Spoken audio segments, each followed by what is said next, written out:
உங்களுக்கு ஏஜ் ஆகுது, இல்ல உங்களுக்கு மேரேஜ் ஆகுது. அதனால நீங்க மெச்சூரிட்டி ஆயிட்டீங்கன்னு நீங்க நினைச்சீங்கன்னா, இட்ஸ் டோட்டலி ராங்.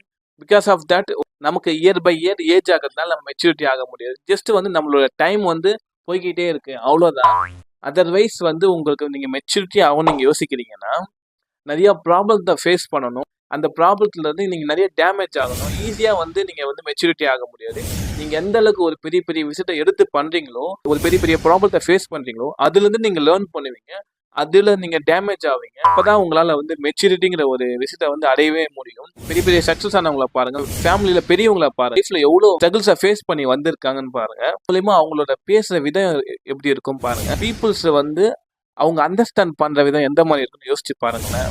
வேர்ல்டு வந்து அது வந்து புரிஞ்சு வச்சிருக்காங்கன்னு யோசிச்சு பாருங்க. எல்லாமே வேற லெவல்ல இருக்கும். அவங்க தாங்க மெச்சூரிட்டியானவங்க, நம்ம கிடையாது. 25 வயசு ஆயிடுச்சு, எனக்கு மேரேஜ் ஆயிடுச்சுன்னு சொல்லிட்டு போயிட்டு நீங்க எல்லாருக்குமே அட்வைஸ் பண்ணின்னு இருக்காரு.